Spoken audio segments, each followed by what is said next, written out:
پیارے دوستو، بہت دن گزرے۔ آذربائیجان میں ایک محنتی کسان رہتا تھا جس کا نام ہاشم تھا۔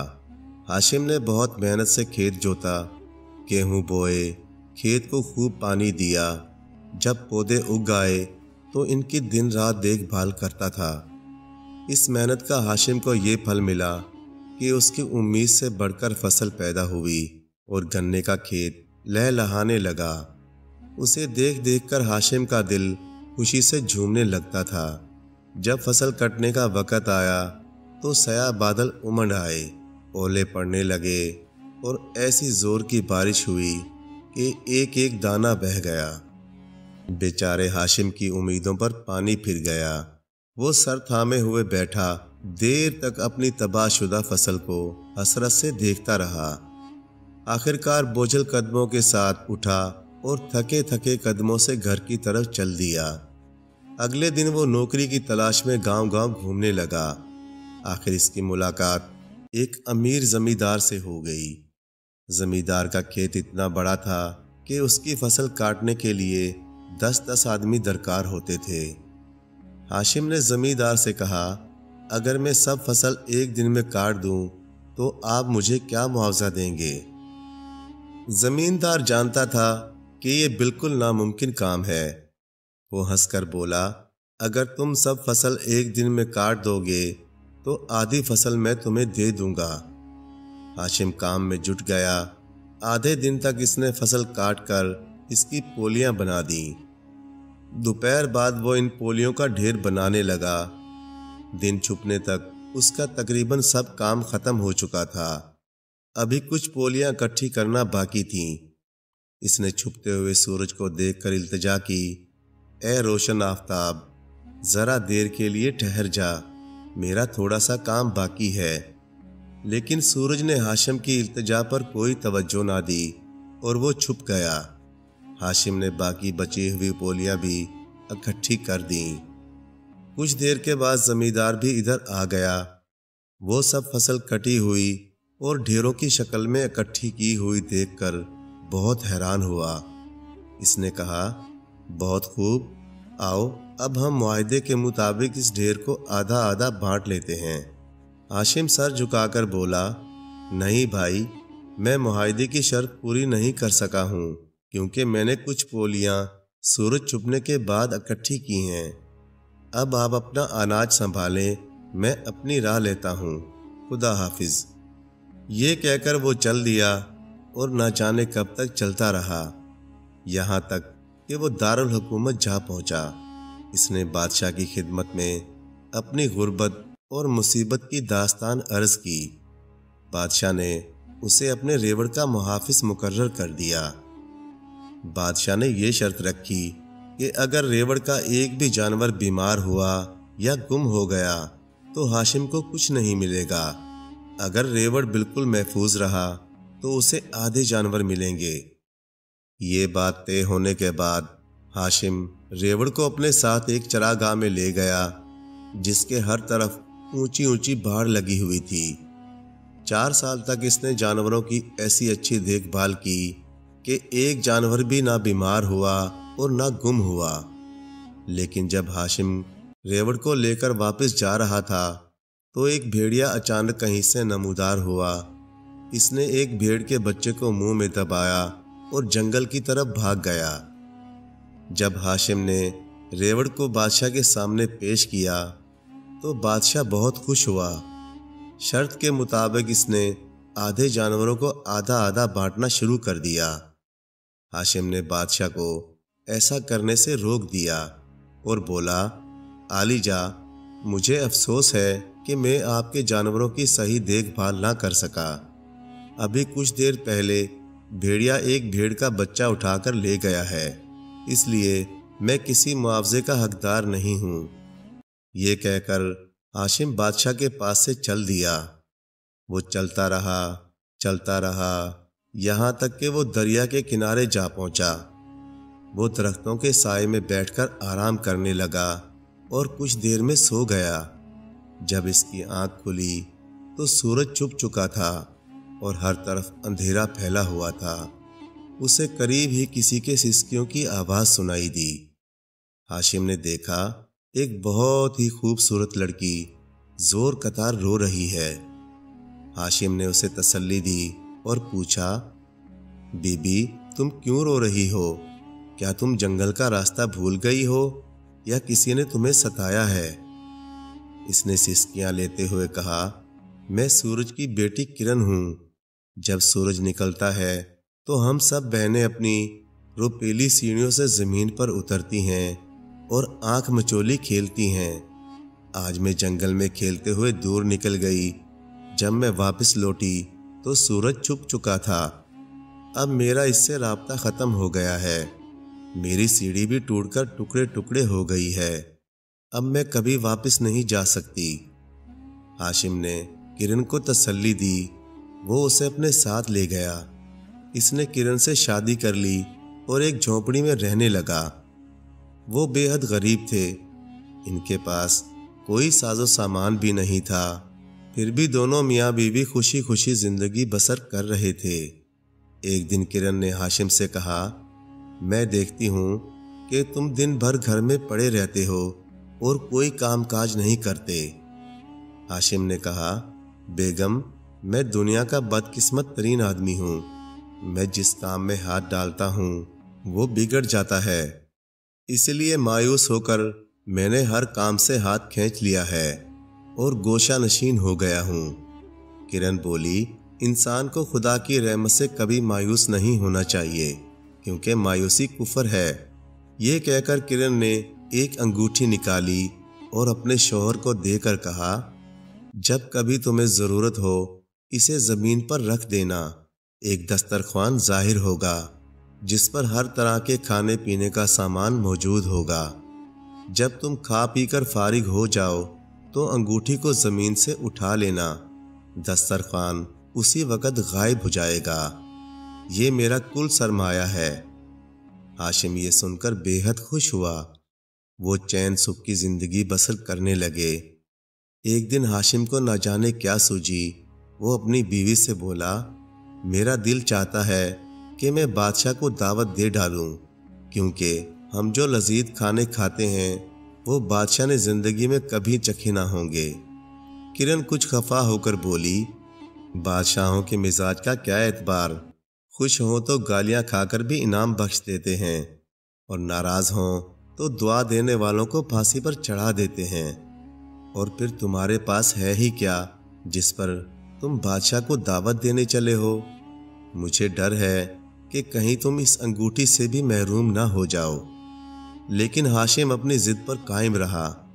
اس نے کہا، کچھ بھی ہو جائے میں بادشاہ کو ضرور دعوت دوں گا۔ اسے خبر تو ہو کہ ہم کسان بھی اس دنیا میں بستے ہیں۔ مجھے یقین ہے کہ بادشاہ ہماری دعوت کو زندگی بھر نہ بھول سکے گا۔ چنانچہ ایک دن ہاشم نے بادشاہ کو دعوت نامہ دے ہی ڈالا۔ بادشاہ کہکا لگا کر بولا، میاں اپنی بساط تو دیکھو، آخر تم مجھے ایسی کیا عجوبہ چیز کھلاؤ گے؟ پھر کچھ دیر بعد بادشاہ نے کہا، میں خود تو نہیں آ سکتا، البتہ میرے درباری تمہاری دعوت میں ضرور شریک ہوں گے۔ چنانچہ بادشاہ نے اپنے کچھ درباری ہاشم کے ساتھ بھیج دیے۔ بادشاہ نے ان سے کہا، ذرا اچھی طرح اطمینان کر لینا کہ کیا واقعی اس کے پاس کچھ عجیب چیز ہے یا ہمیں یوں ہی الو بنا رہا ہے۔ ہاشم درباریوں کو ساتھ لے کر رخصت ہوا۔ راستہ بہت لمبا تھا۔ جب سب درباری ہاشم کی جھونپڑی میں پہنچے تو تھکن اور بھوک سے ان کا برا حال تھا۔ ہاشم نے درباریوں کے گھوڑے چھپر تلے باندھے اور انہیں جھونپڑی میں بٹھا دیا۔ اس نے جادو کی انگوٹھی باری باری سب گھوڑوں کے آگے رکھی۔ ہر گھوڑے کے آگے جو اور چارے کا تھیلا نمودار ہو گیا۔ اس کے بعد وہ درباریوں کے پاس پہنچا۔ اس نے ان کے سامنے زمین پر انگوٹھی رکھی۔ ایک بہت پرتکلف دسترخوان نمودار ہو گیا۔ قسم قسم کے کھانے اور رنگ برنگے شربت تھے، اور اس پر مزہ یہ کہ سب کھانوں کا ذائقہ مختلف تھا اور وہ اتنے لذیذ تھے کہ تمام درباری انگلیاں چاٹتے رہ گئے۔ ان کے پیٹ بھر گئے لیکن طبیعت نہیں بھری۔ ابھی درباری حیرت کے سمندر میں غوطے کھا رہے تھے کہ دروازہ کھلا اور کرن جھونپڑی میں داخل ہوئی۔ اس کا حسن اور خوبصورتی دیکھ کر درباریوں کے اوسان خطا ہو گئے۔ لہٰذا جب تمام درباری دعوت سے لطف اندوز ہو کر بادشاہ کے دربار پہنچے تو بادشاہ نے پوچھا، کیا خبر لائے ہو؟ درباریوں نے ہاشم کے متعلق سب کچھ بتا دیا کہ کس طرح انہوں نے قسم قسم کے کھانے کھائے اور وہ کس طرح غیب سے نمودار ہو گئے، اور یہ بھی بتایا کہ ہاشم کی بیوی خوبصورتی میں بے مثال ہے۔ ایک درباری نے خوشامدانہ انداز میں کہا، عالی جا، کرن کو تو آپ کی ملکہ ہونا چاہیے تھا۔ اب بادشاہ کی نیت میں بھی فطور آ گیا۔ اس نے پوچھا، لیکن میں کس طرح کرن کو حاصل کر سکتا ہوں؟ ایک درباری نے کہا، ہاشم کو ایسی مہم پر بھیج دیجئے جہاں سے وہ زندہ لوٹ کر نہ آ سکے۔ جب وہ مر کھپ جائے تو کرن کو شادی کا پیغام بھیج دیجئے گا۔ ایک اور درباری بولا، عالی جا، آپ ہاشم کو سورج کی طلائی دستار، سونے کی پگڑی لانے کے لیے بھیج دیجئے۔ سرکار، اس مہم سے وہ زندہ لوٹ کر نہیں آ سکتا۔ بادشاہ نے اسی وقت ہاشم کو بلا بھیجا۔ جب وہ حاضر ہو گیا تو بادشاہ نے حکم دیا، تم میرے لیے فوراً سورج کی طلائی دستار لے کر آؤ۔ اگر تم میری فرمائش پوری نہ کر سکے تو تمہارا سر قلم کر دیا جائے گا۔ بیچارہ ہاشم بہت رنجیدہ اور پریشان ہو کر گھر پہنچا۔ جب کرن کو سب بات معلوم ہوئی تو وہ بولی، تم نے اس کے متعلق پہلے ہی کچھ سوچا ہوتا تو یہ نوبت نہ آتی۔ اب پچھتانے سے کوئی فائدہ نہیں، تم اس مہم پر رخصت ہو جاؤ۔ یہ کہہ کر کرن نے اپنی بہنوں اور عزیز رشتہ داروں کے لیے تحفے تحائف دیے۔ ہاشم اپنی بیوی کو خدا حافظ کہہ کر سفر پر روانہ ہو گیا۔ وہ بہت دنوں تک سفر کرتا رہا، بہت سے ملکوں سے گزرا، دریا پار کیے، پہاڑوں پر چڑھا اور اترا، صحراؤں کی خاک چھانی، جنگلوں کی مسافت طے کی۔ شدید سردیوں سے اس کا جسم کپ کپایا، ہوا کے تھپیڑوں نے اس کا منہ پھر پھرا دیا، بارشوں نے شرابور کر دیا اور گرمی نے جھلس کر رکھ دیا۔ آخر وہ جاوا کے آخری جزیرے پر جا پہنچا۔ یہیں سورج اور چندا ماموں کا گھر تھا۔ سورج دنیا میں روشنی بکھیرنے کے لیے گیا ہوا تھا، چندا ماموں گھر پر ہی تھا۔ اس نے ہاشم کا پرجوش خیر مقدم کیا، اسے محبت سے اپنے ساتھ لے گیا اور اپنے پاس بٹھایا۔ چندا ماموں نے دھیمے لہجے میں کہا، برخوردار، ابھی تمہارا سسر سورج آنے والا ہے، تم اس کی تپش برداشت نہیں کر سکو گے، اس لیے میں تم کو مکان کے اس حصے میں بٹھائی دیتا ہوں جہاں گرمی کا اثر نہیں ہوتا۔ کچھ دیر بعد سورج بھی گھر آ گیا۔ اس نے زور زور سے سانس لے کر کہا، مجھے آدم ذات کی بو آ رہی ہے۔ چندا ماموں نے ڈانٹ کر کہا، کیا اول فول بک رہے ہو؟ بھلا اس جگہ آدم ذات کا کیا کام؟ یہ تم ہی ہو جو دن بھر ملک ملک کی آوارہ گردی کرتے ہو اور اپنے ساتھ انسان کی بو پاس لے آتے ہو، پھر خود ہی آدم بو چلانے لگتے ہو۔ جب سورج چپ ہو گیا تو چندا ماموں نے پھر کہا، کیوں میاں، اگر تمہارا داماد یعنی کرن بٹیا کا شوہر تمہاری مزاج پرسی کو ادھر آ نکلے تو تم اسے بھی جلا کر خاک کر دو گے کیا؟ ٹھیک کہا نا میں نے؟ سورج گرم ہو کر بولا، نہیں، میں دنیائے زمانے کو جلا کر خاک کر سکتا ہوں، لیکن میں اپنی نور نظر آنکھوں کی روشنی کے شوہر کو ذرا بھی نقصان نہیں پہنچاؤں گا۔ چندا ماموں مسکرا کر بولے، یقیناً تم یہ خوشخبری سن کر خوش ہوگے کہ تمہارا داماد تم سے ملنے کے لیے یہاں آیا ہوا ہے۔ سورج کی تپش یک لخت جاتی رہی۔ اس نے دوسرے کمرے سے اپنے داماد کو بلایا اور اسے اچھی طرح پیش آیا۔ ہاشم نے کہا، میں بادشاہ کی فرمائش پر آپ کی طلائی دستار یعنی سنہری پگڑی لینے کے لیے آیا ہوں۔ اگر میں اس مقصد میں کامیاب نہ ہو سکا تو وہ مجھے مروا دے گا اور کرن سے خود شادی کر لے گا۔ سورج نے اسے تسلی دی اور کہا، تم بالکل بے فکر ہو جاؤ، اب تم میرے ساتھ باغیچے میں چل کر آرام کرو کیونکہ تم اس لمبے سفر سے تھک گئے ہو۔ یہ باغیچہ بہت عجیب تھا، اس میں کچھ پودوں پر خزاں آ رہی تھی، پتے مرجھا مرجھا کر جھڑ رہے تھے، کچھ پودوں پر بہار تھی، کلیاں اور پتیاں نکل رہی تھیں، کچھ پودوں میں غنچے کھل کھلا کر پھول بن رہے تھے، اور کچھ پودوں میں پکے پکائے پھل ٹپک پڑنے کے لیے تیار تھے۔ ہاشم حیرت اور تعجب سے اس عجیب باغیچے کو دیکھتا رہا۔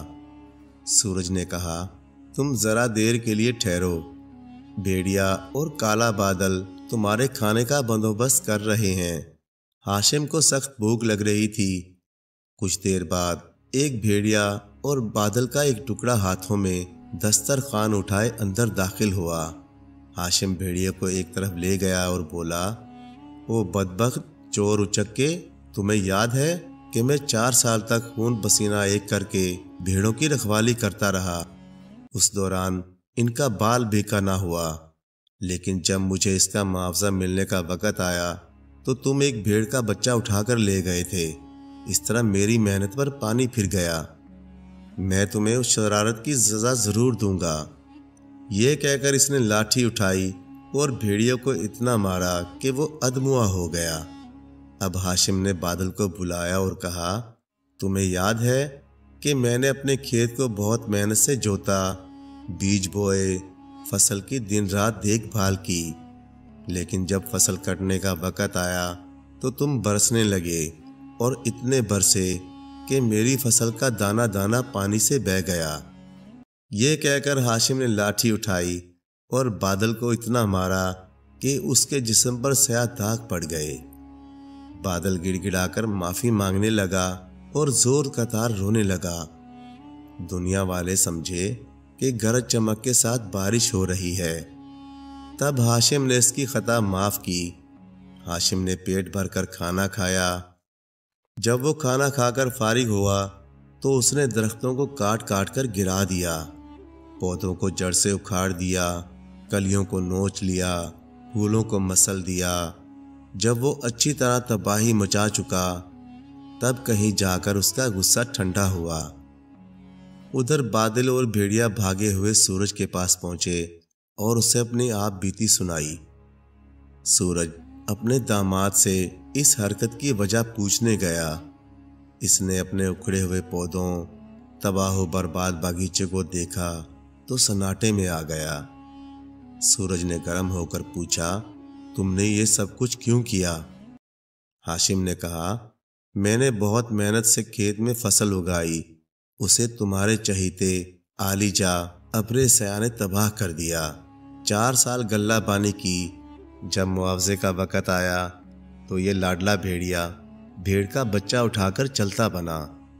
میں نے ایک زمیندار کے کھیت میں کام کیا، 10 آدمیوں کا کام میں نے اکیلے ہی پورا کیا، اور اس کا انجام یہ ہوا کہ جب چند پولیاں اکٹھی کرنی رہ گئی تھیں تو تم غروب ہونے لگے۔ میں نے بہت منت سماجت کی لیکن تم نے کوئی توجہ نہ دی۔ تمہارے غروب ہونے سے میں شرط ہار گیا اور یوں میں آدھے اناج سے ہاتھ دھو بیٹھا۔ یہ تمہاری اس حرکت کا جواب ہے کہ میں نے تمہارا باغیچہ پامال کر دیا۔ سورج اپنے داماد کے کڑے تیور دیکھ کر بہت گھبرایا۔ اس نے اپنے سر سے چمکتی ہوئی سنہری پگڑی اتار دی اور اپنے داماد کے پاؤں میں ڈال کر بولا، میری غلطی معاف کرو۔ ہاشم نے پگڑی اٹھا کر بغل میں دبائی اور سلام کہہ کر رخصت ہو پڑا۔ اس نے یہ پگڑی بادشاہ کی خدمت میں پیش کر دی۔ بادشاہ نرم ملائم چمکدار طلائی دستار دیکھ کر بہت حیران ہوا۔ اب اس نے ایک دفعہ پھر اپنے درباریوں سے مشورہ کیا۔ ایک درباری نے کہا، سرکار آپ ہاشم کو دوسری دنیا میں بھیجیے اور اس سے کہیے کہ وہ آپ کی والدہ سے وہ انگوٹھی مانگ کر لائے جو وہ اپنے ساتھ لے گئی تھیں۔ بادشاہ نے اسی وقت ہاشم کو بلا بھیجا اور حکم دیا، فوراً تم دوسری دنیا میں جاؤ اور میری والدہ سے وہ انگوٹھی واپس لے کر آؤ جو وہ اپنے ساتھ لے گئی تھیں۔ ہاشم بہت فکر و پریشانی کے حال میں گھر پہنچا۔ جب کرن کو سب بات معلوم ہوئی تو اس نے ایک سیب ہاشم کو دیا اور بولی، تم اس سیب کو زمین پر لڑکا دو، جہاں یہ جاتا ہے تم اس کے پیچھے پیچھے چلتے رہو، یہ تمہیں تمہاری منزل تک پہنچا دے گا۔ ہاشم نے سیب کو زمین پر لڑکا دیا۔ سیب جدھر جاتا ہاشم اس کے پیچھے پیچھے چلتا رہا، یہاں تک کہ وہ باغ عدن کے قریب جا پہنچا۔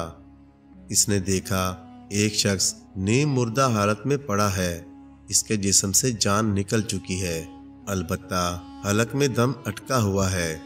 اس شخص نے اشارے سے ہاشم کو قریب بلایا اور کہا، نوجوان کدھر کا ارادہ ہے؟ ہاشم نے کہا، میں دوسری دنیا میں جا رہا ہوں، مجھے وہاں بادشاہ کی ماں سے انگوٹھی لینی ہے۔ اس شخص نے بہت آہستہ سے کہا، خدا تمہاری حفاظت کرے اور خیری سے تمہیں واپس لائے۔ نوجوان تم خدا کے لیے میرا بھی ایک کام کرتے آنا۔ ہاشم نے کہا، ضرور، بتائیے مجھے کیا کام ہے؟ ایک شخص نے کہا، میں ایک چور ہوں، ایک دفعہ میں نے ایک دیہاتی کی جیب سے تھیلی اڑا لی، یہ اس کی زندگی بھر کی کمائی تھی۔ وہ اپنی بیٹی کا جہیز خریدنے کے لیے آیا تھا۔ وہ غریب دھاڑے مار مار کر رویا، لیکن مجھے اس کے حال پر بالکل ترس نہ آیا۔ نہ جانے اس دیہاتی کا کیا حشر ہوا، اس کی بیٹی کی شادی ہو سکی یا نہیں۔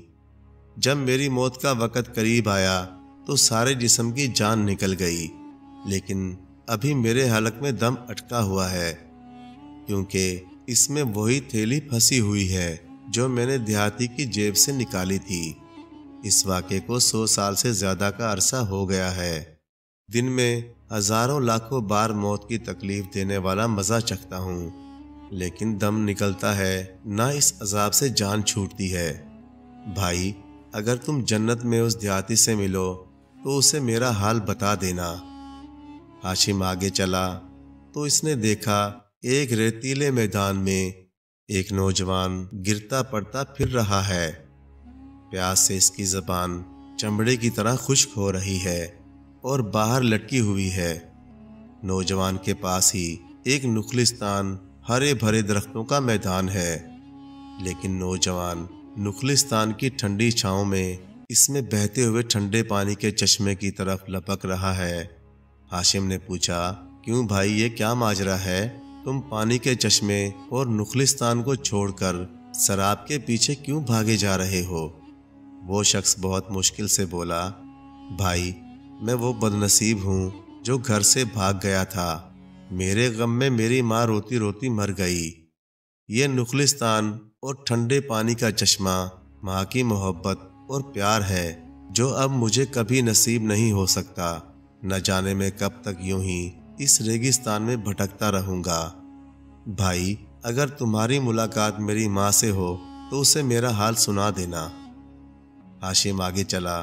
اس نے دیکھا دور دور تک چٹیل میدان ہے، اس میں ایک بہت بڑا موٹا تازہ شخص بیٹھا ہوا ہے۔ اس کے سامنے غیب سے طرح طرح کے میووں کے تھال اتر رہے ہیں۔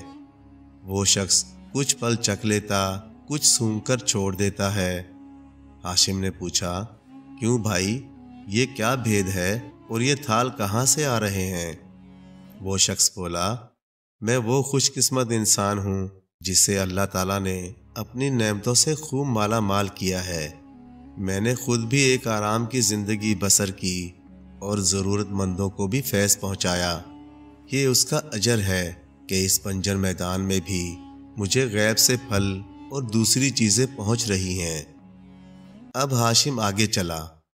اس نے دیکھا ایک بہت ہی ہرا بھرا باغ ہے، پھلوں سے لدے ہوئے درخت وہاں کھڑے ہیں۔ باغ کے درمیان میں ایک بیمار اور بہت ہی کمزور شخص کھڑا ہوا ہے اور حسرت سے ادھر ادھر دیکھ رہا ہے۔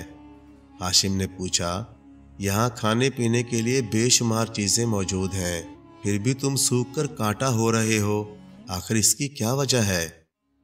وہ کمزور شخص بہت مری ہوئی آواز میں بولا، میں وہ بدنصیب ہوں جسے روپے پیسے کی کبھی کمی نہیں رہی، لیکن میں نے ایک ایک پائی بچا کر رکھی۔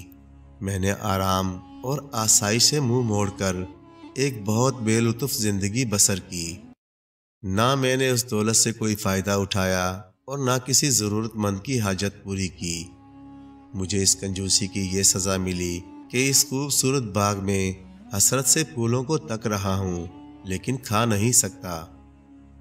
اب ہاشم اور آگے چلا۔ اس نے دیکھا ایک کلہاڑی کے پھل پر میاں بیوی آرام سے بیٹھے ہیں، اس کے باوجود کہ جگہ بھی موجود ہے۔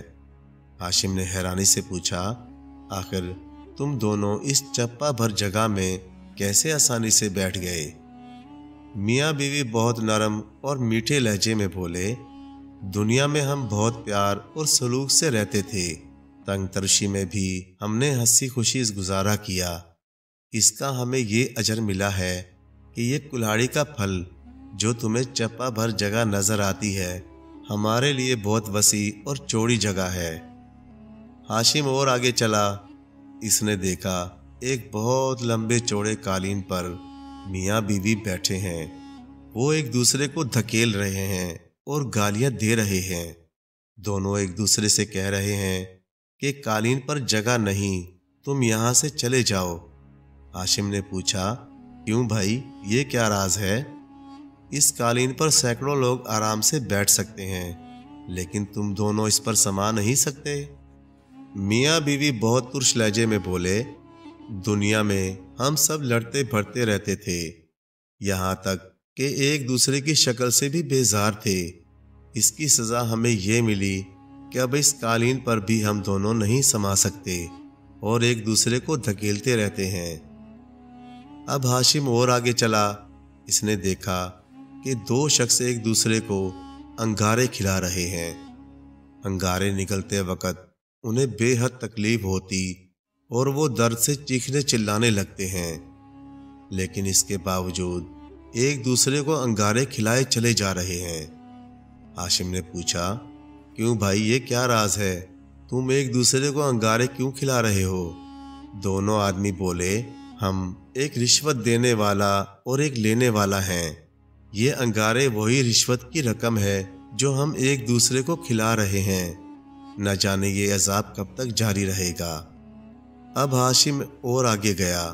اس نے دیکھا ایک عورت پر پھولوں کی بارش ہو رہی ہے، لیکن عجیب بات یہ تھی کہ پھول عورت کے جسم کے پار ہو جاتے ہیں اور وہ دکھ درد کی شدت سے چیخنے چلانے لگتی ہے۔ ہاشم نے پوچھا، بہن، یہ کیا راز ہے اور پھول لگنے سے تم کیوں چیخنے چلانے لگتی ہو؟ عورت نے کہا، بھیا، میں زندگی بھر لوگوں کے دل اپنی باتوں سے چھلنی کرتی رہی، یہ پھولوں کی طرح ہلکی باتیں اب میرے دل کو چھلنی کر رہی ہیں، میں یہ عذاب کئی سو سال سے بھوگ رہی ہوں۔ آخر یہ راستہ ختم ہوا، اب باغ بہشت کی حدود ختم ہو گئی تھیں۔ ہاشم نے زندگی بھر پہلے ایسا خوبصورت باغ کبھی نہیں دیکھا تھا۔ ہاشم نے ایک جگہ دیہاتی کو دیکھا۔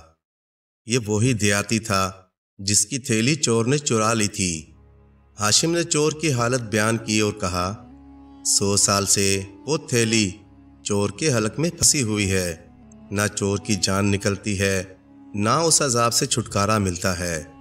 میری درخواست ہے کہ تم اسے معاف کر دو۔ دیہاتی بولا، دل تو چاہتا ہے کہ وہ کمبخت ہمیشہ اسی عذاب میں مبتلا رہے، لیکن چونکہ تم اس کے متعلق سفارش کر رہے ہو تو اسے میں معاف کر دیتا ہوں۔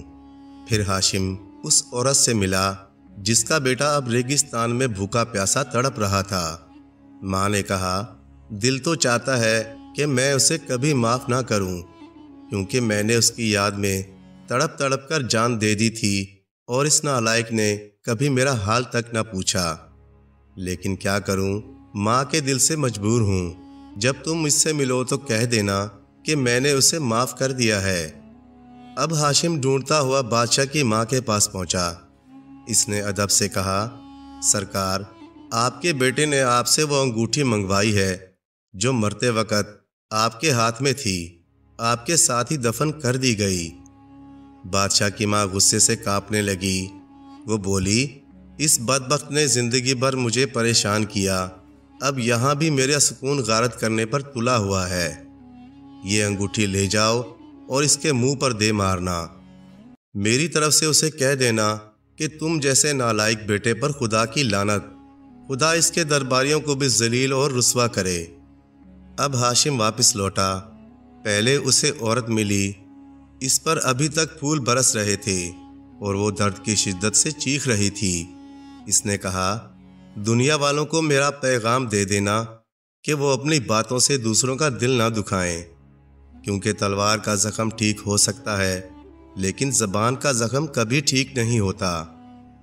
پھر ہاشم راشی اور مرتشی کے پاس پہنچا۔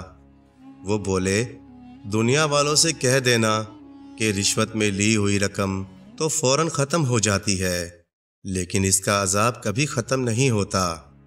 پھر وہ لڑنے بھڑنے والے میاں بیوی کے پاس پہنچا۔ وہ بولے، جو لوگ دنیا میں اپنے گھر کو جہنم کا نمونے بنائے رکھتے ہیں، ان کو مرنے کے بعد بھی جہنم نصیب ہوتی ہے۔ دنیا والوں سے کہہ دینا کہ غصے کے بیج سے نفرت کی ناک پھنی اگتی ہے۔ اس کے بعد وہ کلاڑی کے دستے پر بیٹھے ہوئے میاں بیوی سے ملا۔ انہوں نے کہا، دنیا والوں سے کہہ دینا کہ جس گھر میں محبت اور سلوک ہے وہ جنت کا نمونہ ہے۔ ایسے لوگوں کے لیے دنیا میں بھی فراغت و سہولت ہے اور مرنے کے بعد بھی۔ پھر ہاشم اس شخص سے ملا جو باغ میں کھڑا تھا اور سوکھ سوکھ کر کاٹا ہوا جا رہا تھا۔ اس نے کہا، دنیا والوں سے کہہ دینا جس دولت کو وہ پائی پائی جمع کر کے اکٹھا کرتے ہیں اور چھوڑ کر مر جاتے ہیں، اسے اس کے وارث عیاشی میں لٹا دیتے ہیں۔ کنجوس کے لیے دنیا میں بھی نعمتیں حرام ہوتی ہیں اور آخرت میں بھی۔ پھر ہاشم اس شخص سے ملا جو بنجر زمین پر بیٹھا ہوا تھا اور اس کے لیے غیب سے تھال اتر رہے تھے۔ اس شخص نے کہا، دنیا والوں سے کہہ دینا جس نے کھایا پہنا اور مستحق لوگوں کو دیا وہ اپنے ساتھ لے گیا۔ پھر ہاشم ریگستان میں بھٹکنے والے بیٹے سے ملا۔ ہاشم نے خوشخبری سنائی کہ تمہاری ماں نے تمہیں معاف کر دیا ہے۔ اچانک ہی ریگستان میں ایک جنت کا نمونہ بن گیا۔ بیٹے نے کہا، دنیا والوں سے کہہ دینا کہ واقعی ماں کے قدموں تلے جنت ہے۔ ماں باپ کو ستانے والے کبھی خوش نہیں رہ سکتے۔ پھر ہاشم اس چور کے پاس پہنچا جس کے حلق میں جان اٹکی ہوئی تھی۔ اس نے چور سے کہا، دیہاتی نے تمہیں معاف کر دیا ہے۔ چور نے آہستہ سے کہا، خدا کا شکر ہے۔ یہ کہتے ہی اس کا دم نکل گیا۔ ہاشم نے چور کو زمین میں دفن کیا اور اپنی راہ چلنے لگا۔ ہاشم بادشاہ کے دربار میں پہنچا۔ بادشاہ اپنے دل میں سمجھ بیٹھا تھا کہ ہاشم مر کھپ چکا ہوگا۔ ہاشم نے انگوٹھی بادشاہ کو دکھائی اور بولا، تمہاری ماں نے کہا ہے کہ تم نے زندگی میں بھی اسے دکھ پہنچایا اور اب مرنے کے بعد بھی اس کے آرام میں خلل ڈال رہے ہو۔ اس نے تمہیں بد دعا دی ہے۔ تم جیسے بیٹے پر خدا کی لعنت ہو۔ تمہارے درباری بھی ذلیل و خوار ہو جائیں۔ یہ کہہ کر ہاشم نے انگوٹھی بادشاہ کے منہ پر دے ماری۔ دیکھتے ہی دیکھتے بادشاہ لنگور بن گیا اور درباری کتے بن گئے۔ کتے درباری لنگور بادشاہ کو بھنبوڑتے اور نوچتے ہوئے جنگل کی طرف چلے گئے۔ لوگوں نے ہاشم کو اپنا بادشاہ مقرر کر لیا اور وہ سب چین اور سکھ کی زندگی بسر کرنے لگے۔ پیارے دوستو، کہانی اچھی لگے تو لائک کریں، چینل کو سبسکرائب کر دیں